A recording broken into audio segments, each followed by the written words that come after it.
तुम्हारा अन्नदाता। पग पग पर है संग तुम्हारे अन्नदाता। लहू किसानों का बन के पसीना सींचता है धरती का सीना। मेहनत का तेरी हक दिलवाने, नई तकनीक नई खोज बताने। पशुधन को गुणवान बनाना, पौध सुरक्षा को सिखलाना, खेती के सब गुर समझाने, भारत का सरताज बनाने। आठों पहर है संग तुम्हारे अन्नदाता अन्नदाता।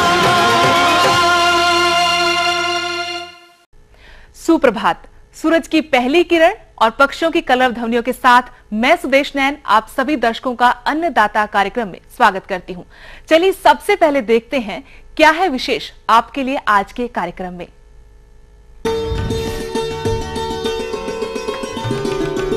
अलसी की फसल में समसामयिक प्रबंधन कार्य।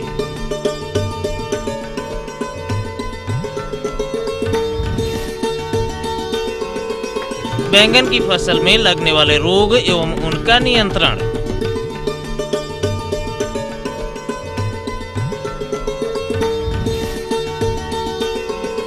शरद ऋतु में ब्रायलर मुर्गियों की देखरेख पर जानकारी।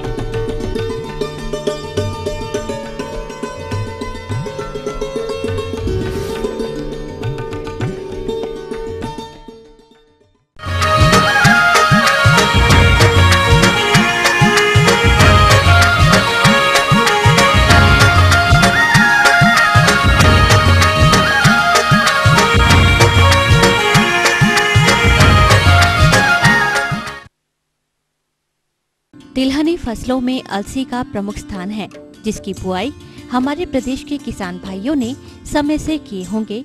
उनकी फसल इस समय बढ़वार की विभिन्न अवस्था लिए खेतों में खड़ी होगी। क्योंकि अलसी की फसल से अधिक उत्पादन के लिए फसल में सामयिक सस्य प्रबंधनों को करना आवश्यक होता है। तो सर्वप्रथम बात करते हैं खरपतवार नियंत्रण की, क्योंकि प्रायः देखने में आता है कि बुआई के 20 से 25 दिनों बाद खेत में काफी खरपतवार उगाता है।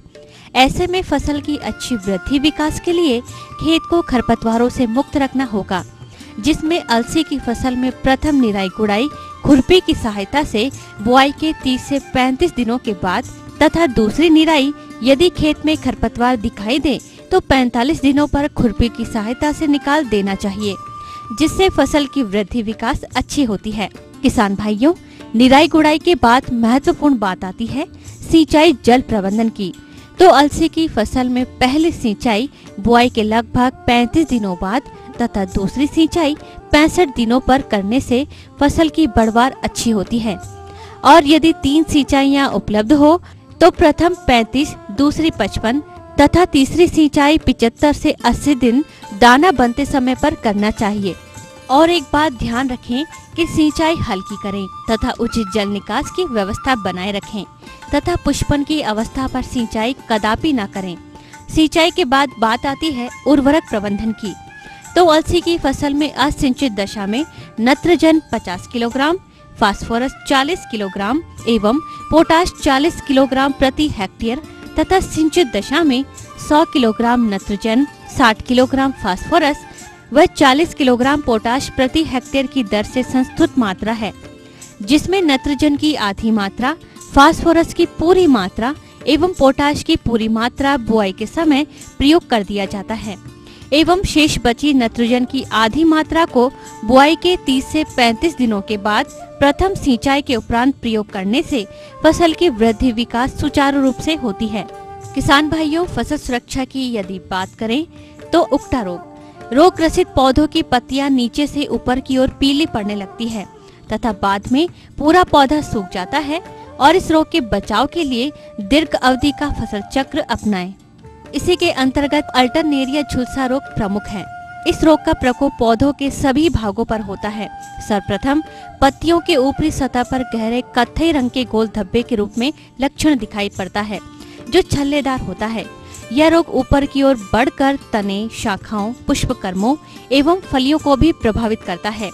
रोग की उग्र अवस्था में फलियां काली पड़कर मर जाती है और हल्का सा झटका लगने से टूटकर गिर जाती है।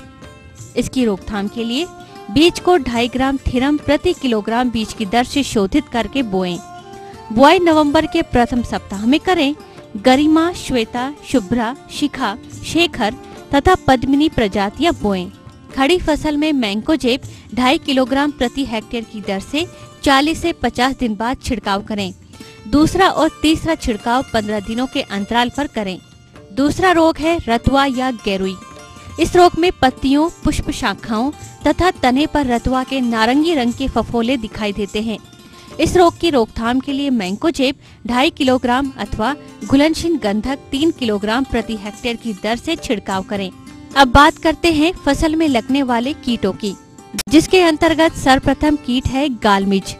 नवजात मैगट सफेद पारदर्शी एवं पीले धब्बे युक्त होते हैं, जो पूर्ण विकसित होने पर गहरे नारंगी रंग के हो जाते हैं। इसकी छोटी गिडारें फसल की खिलती कलियों के अंदर के पुंकेसर को खाकर नुकसान पहुंचाती है, जिससे फलियों में दाने नहीं बनते हैं। इस कीट की रोकथाम के लिए मिथाइल और डेमेटान 25 EC 1 लीटर अथवा मोनोक्रोटोफास 36 EC 0.75 लीटर मात्रा प्रति हेक्टेयर की दर से 750 लीटर पानी में घोल बनाकर 5% प्रकोपित कलियां दिखते ही छिड़काव करना चाहिए। किसान भाइयों, यदि आप अलसी की खड़ी फसल में इस प्रकार की सावधानियां बरतते हैं तो आप इस फसल से अधिक उत्पादन प्राप्त कर सकते हैं।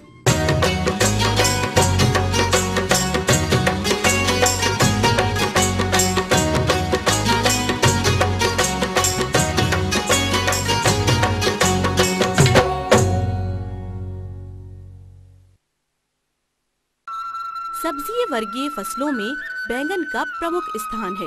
इसकी खेती अपने राज्य में किसान भाइयों के द्वारा काफी व्यापक पैमाने पर की जाती है। इसी के तहत जिन किसान भाइयों की बैंगन की फसल इस समय वानस्पतिक बढ़वार की अवस्था पर होगी, इस अवस्था पर रोग एवं कीटों की समस्या देखी जाती है, जिसका सीधा असर इसके प्राप्त होने वाली उपज एवं आय पर पड़ता है। बात अब आती है कि बैंगन की फसल में कौन कौन से प्रबंधनों को अपनाया जाए।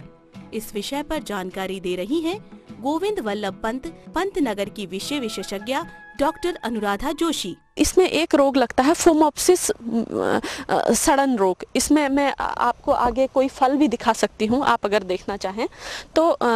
इसमें क्या समस्या आती है फोमोप्सिस में कि इसमें पत्तियों पर भूरे दाग बनते हैं और फलों पर जो होते हैं वह धसे हुए दाग बनते हैं, जो बाद में सड़ने लगता है। आपने देखा होगा बैगन में सड़न वाला रोग बहुत लगता है। फल जो जमीन से लगे फल हैं वो तो खासकर बहुत सड़ने लगते हैं, तो इसको फोमोप्सिस सड़न रोग कहते हैं। इसकी रोकथाम के लिए हमें क्या करना है कि जब हम अगर घर में बीज एक्सट्रैक्ट कर रहे हों, बीज घर में निकाल रहे हैं, तो उसमें एक काम करें कि बीज के लिए जो हम फल लें उसका जो कैलिक्स है उसकी जो ये भाग है उसको निकाल दें। कैलिक्स को निकाल कर हम बीज निकालें फल में से, और उसको मर्क्यूरी क्लोराइड विलयन से उपचारित करें 25 ग्राम प्रति 35 लीटर पानी में घोल बनाकर, उससे उपचारित करके फिर बीज निकालें।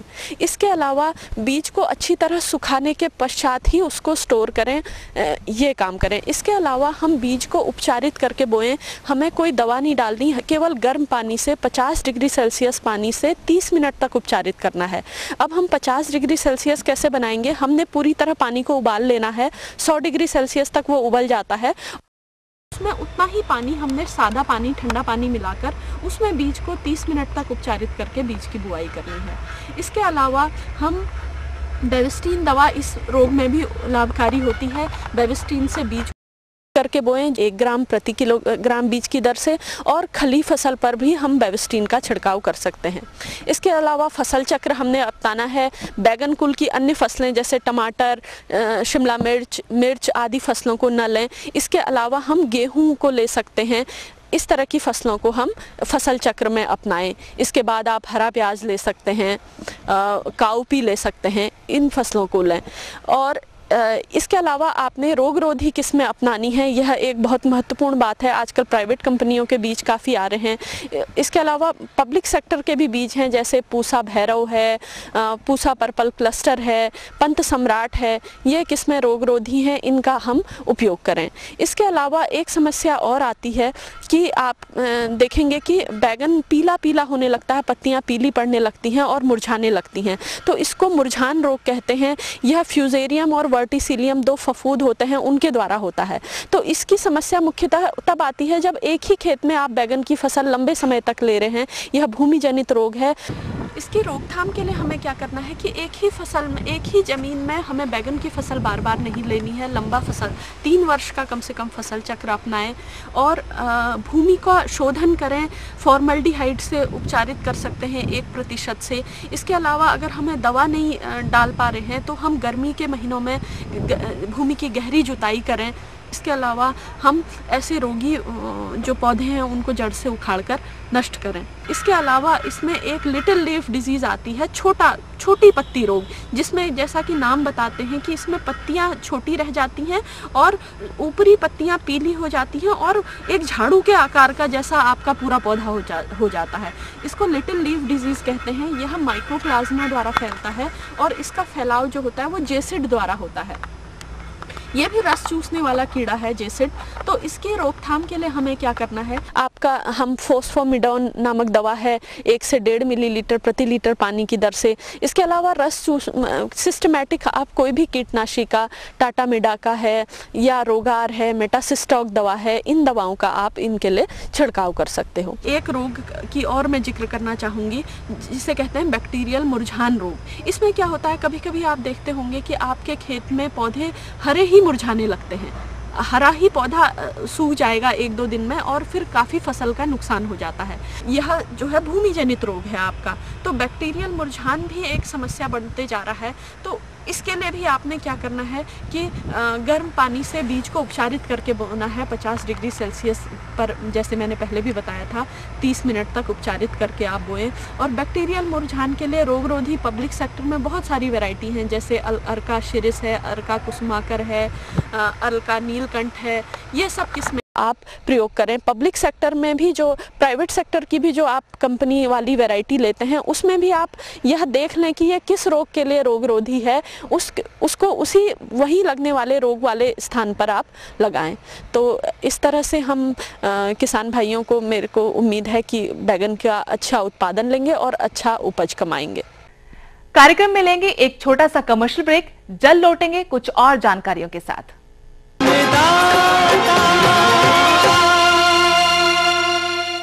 कोरोमंडल का ग्रोमोर 20-20-013 कॉम्प्लेक्स खाद, जिससे आपकी फसल को सिर्फ नाइट्रोजन और फास्फोरस ही नहीं बल्कि 13% सल्फर भी प्राप्त होता है, जिससे खेतों को प्राप्त होती है उपजाऊ मिट्टी और आपको मिलती है अच्छी उपज, सभी फसलों के लिए उपयोगी। स्वयं एग्रो पेश करते हैं विदेशी तकनीक से बना special steel temper blade, Bharat का एकमात्र डीजल और समय की बचत करने वाला स्वयं रोटावेटर। कोरोमंडल का ग्रोमोर 20-20-013 कॉम्प्लेक्स खाद, जिससे आपकी फसल को सिर्फ नाइट्रोजन और फास्फोरस ही नहीं बल्कि 13% सल्फर भी प्राप्त होता है, जिससे खेतों को प्राप्त होती है उपजाऊ मिट्टी और आपको मिलती है अच्छी उपज, सभी फसलों के लिए उपयोगी।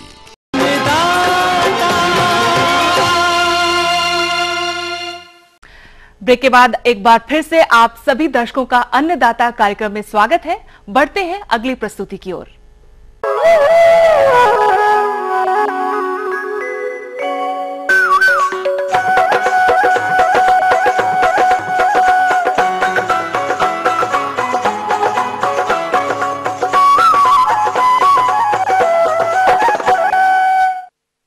किसान भाइयों, कृषि सह व्यवसायों के अंतर्गत पशुपालन, बकरी पालन, मुर्गी पालन को मौसम के अनुसार प्रबंधन करके ही इनसे भरपूर लाभ ले सकते हैं। चूँकि इस समय जाड़े का मौसम चल रहा है और यदि कुक्कुट पालन के अंतर्गत मुर्गी पालन की बात करें तो यह प्रदेश में बड़े व्यापक पैमाने पर अपनाया गया है। इस व्यवसाय को लाभकारी बनाने के लिए यह आवश्यकता होती है कि इस जाड़े के मौसम में पोल्ट्री फार्म की एवं मुर्गियों की ठीक प्रकार से देखभाल एवं प्रबंधन कार्यों को संपादित किया जाए, तभी आप भरपूर लाभ ले सकते हैं। तो किसान भाइयों, किस प्रकार से हम जाड़े के दिनों में मुर्गियों की देखभाल करें जिससे कि इस व्यवसाय को लाभकारी बनाया जा सके, यह सब बताने के लिए आज हमारे बीच उपस्थित हैं सरदार वल्लभ भाई पटेल, कृषि एवं प्रौद्योगिकी विश्वविद्यालय मेरठ के विषय विशेषज्ञ डॉक्टर मोहन लाल। ब्रायलर उत्पादन में विशेषकर ठंड के मौसम में जो सावधानी बरतनी होती है वो है कि ये ज़्यादा गर्मी चाहने वाली जीव है, ज़्यादा गर्मी चाहती है। तो इसको जो है हमने खिड़कियाँ बंद कर रखी हैं और खिड़कियों पे ये देखा गया है कि प्लास्टिक की रैक्सीन लगा दें तो इससे जो ठंड हवा आती है वो नहीं आ पाती है। और प्रयोगों में ये भी देखा गया है कि यदि हम रैक्सीन का कलर जो है रंग पीला रंग रखें अगर खिड़की पे हम रैक्सीन का, तो इससे लाइट जो है, प्रकाश जो है वो अंदर काफ़ी पेनिट्रेट करता है, काफ़ी उसकी सघनता बढ़ जाती है और इससे इसकी मुर्गी के जो है उत्पादन पे, वृद्धि पे, और यदि वो अंडे देने वाली है तो उसके अंडे पे भी पॉजिटिव प्रभाव पड़ता है। और साथ ही ये भी देखा गया है कि यदि हम लाइट में ये बल्ब की जगह हम CFL प्रयोग करें तो इससे एक तो लाइट की जो ऊर्जा की बचत होती है, काफ़ी हद तक बचत होती है, साथ ही इससे इनकी बढ़वार पॉजिटिव संबंध पाया गया है। जो 7 दिन से लेकर और 42 दिन तक के बच्चे हैं जिसको हम ब्रायलर ग्रुप कहते हैं, इसमें हम बच्चों का प्रबंध कैसे करें, इसमें हम थोड़ा किसान भाइयों को बताना चाहेंगे कि ये ऐसी अवस्था है कि बढ़वार शुरू हो जाती है यहाँ से, और शुरू में हम 7 दिन से लेकर 15 दिन तक हम स्टार्टर डोज देते हैं। जैसा कि इस व्यवसाय में लगभग 70% तक का खर्च इनके आहार पर ही होता है, इसलिए आप इनका आहार बाजार से न लाकर आप यदि अपने घर पर ही विभिन्न उत्पादों को बाजार से थोक के भाव लाकर स्वयं आहार तैयार कर लें तो आहार पर होने वाले खर्च में थोड़ी कमी कर सकते हैं। तो इनके उम्र के अनुसार संतुलित आहार कैसे तैयार करना है वह इस प्रकार है।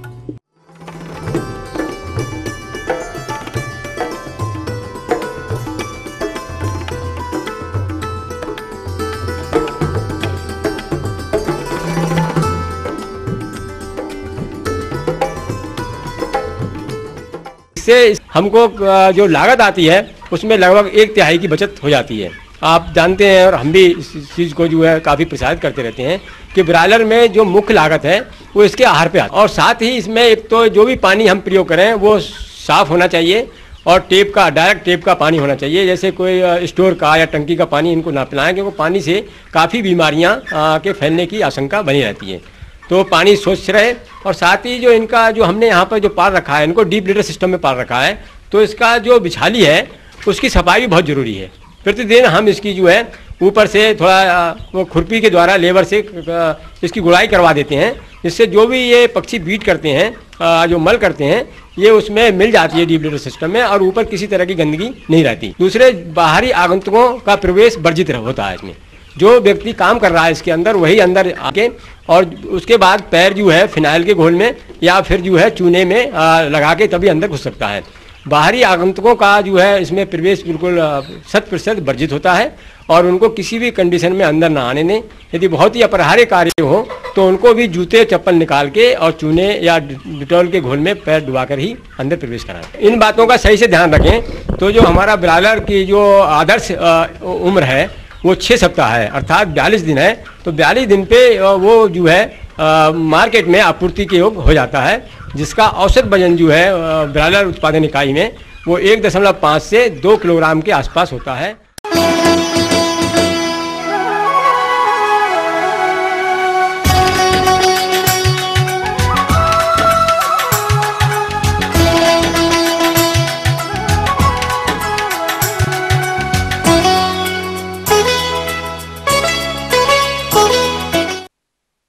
मसाले वर्गीय फसलों में मिर्च की बाजार मांग अच्छी होने के कारण इसकी खेती वर्ष भर की जाती है।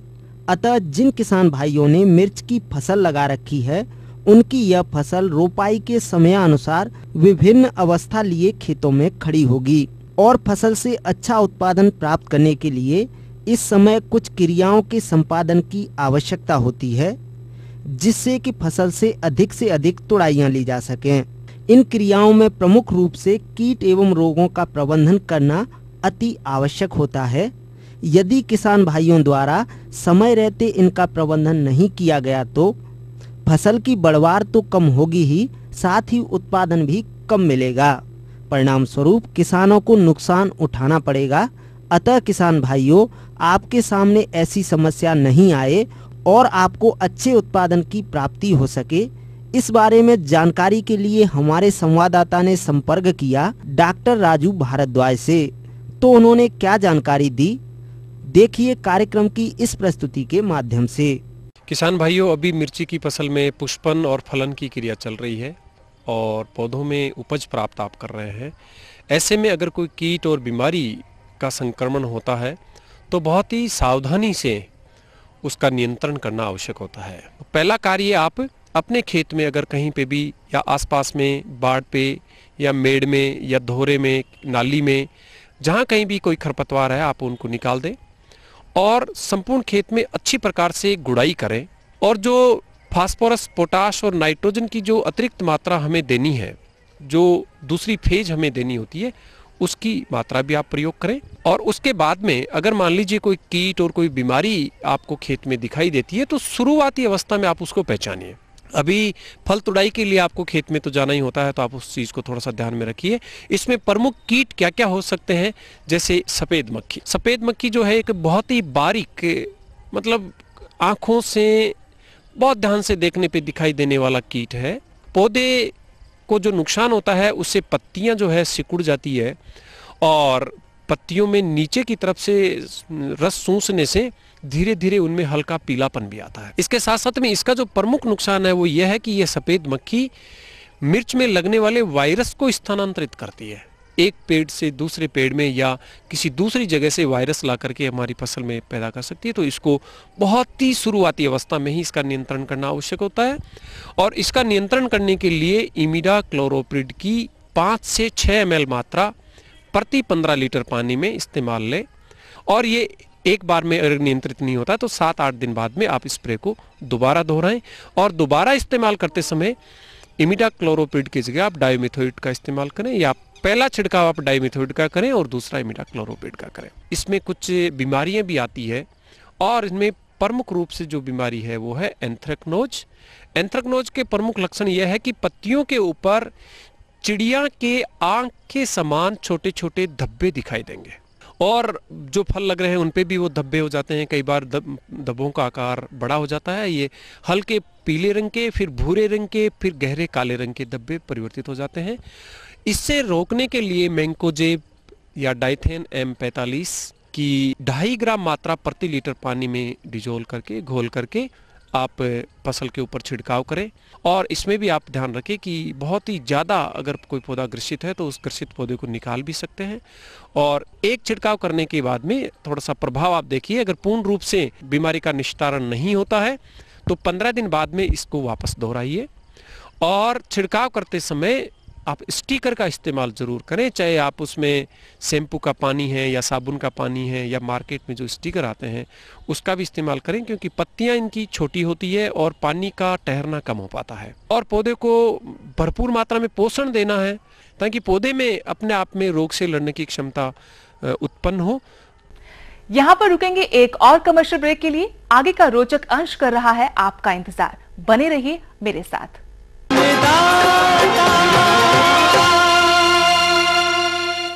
कोरोमंडल का ग्रोमोर 20-20-013 कॉम्प्लेक्स खाद, जिससे आपकी फसल को सिर्फ नाइट्रोजन और फास्फोरस ही नहीं बल्कि 13% सल्फर भी प्राप्त होता है, जिससे खेतों को प्राप्त होती है उपजाऊ मिट्टी और आपको मिलती है अच्छी उपज, सभी फसलों के लिए उपयोगी।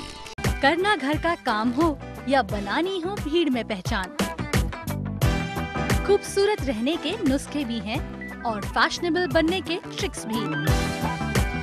शौक उभारने की पाठशाला भी है और संगनी क्वीन की कहानी भी। ये सब और बहुत कुछ सिर्फ संगनी फॉर टुडेज वुमेन के साथ। कोरोमंडल का ग्रोमोर 20-20-013 कॉम्प्लेक्स खाद, जिससे आपकी फसल को सिर्फ नाइट्रोजन और फास्फोरस ही नहीं बल्कि 13% सल्फर भी प्राप्त होता है, जिससे खेतों को प्राप्त होती है उपजाऊ मिट्टी और आपको मिलती है अच्छी उपज, सभी फसलों के लिए उपयोगी।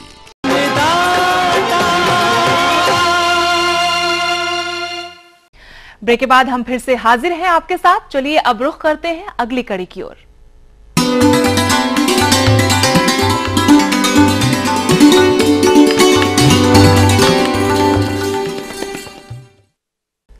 अन्नदाता हेल्पलाइन निःशुल्क फोन संपर्क सेवा के माध्यम से पूछे गए प्रश्नों में से चयनित प्रश्न और उसका जवाब इस प्रकार है।